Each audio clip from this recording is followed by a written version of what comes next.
Good evening, everyone. Ever since my last video about my wildlife safari to Jhalana and Ranthambore, I received a lot of requests from various people asking for details about how to go about these safaris, the logistics, the costs, what to expect from these safaris, how long these safaris last, and so on and so forth. So I decided to make a couple of videos, one about Jhalana and one about Ranthambore. This would be the first part of the video where I talk about Jhalana.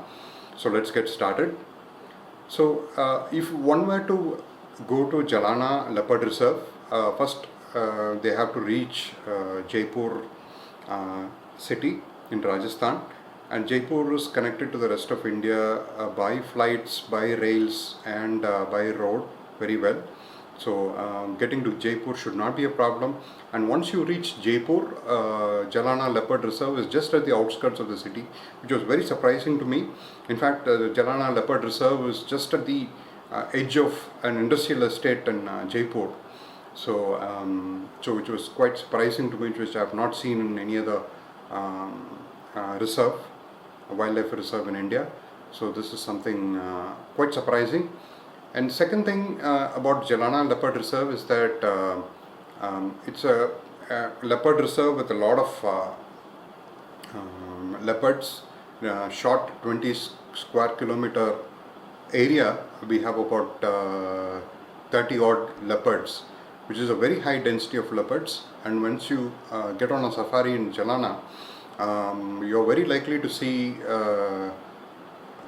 multiples of leopards, very likely to see 3 or more leopards in one safari.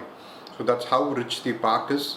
But Jhalana, the other thing is, like, if you book for a safari in Jhalana, the safari vehicle will pick you up at the hotel, take you to the safari and drop you back to the hotel. So the logistics of Jhalana is fairly simple, and the cost of the safari is typically around 4,000 to 4,500 rupees. And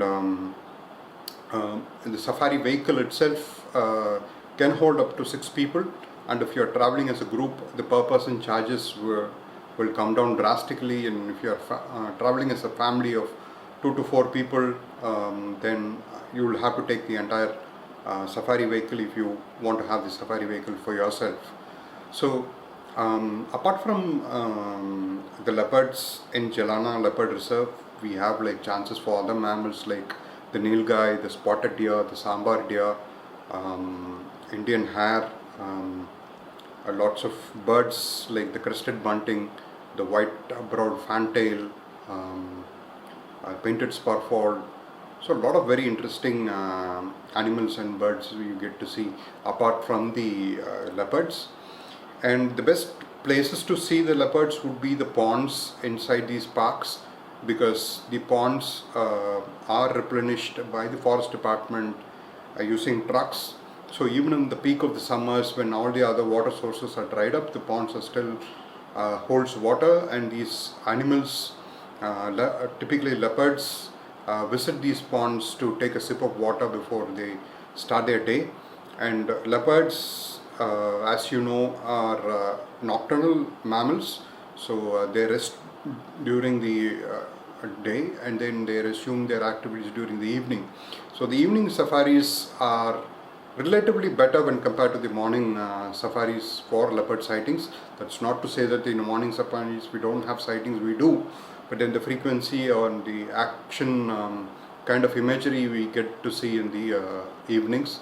So Jhalana is a very recommended place, a very world-renowned wildlife sanctuary for leopards in particular. In fact, I would say that the Jhalana Leopard Reserve would be the best park to go in India if you want to see the leopards, because you are guaranteed a sighting.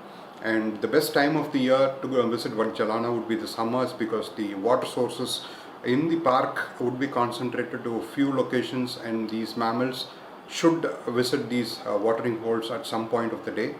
So that being said, enjoy your trip to Jhalana, and do let me know what you think about this video.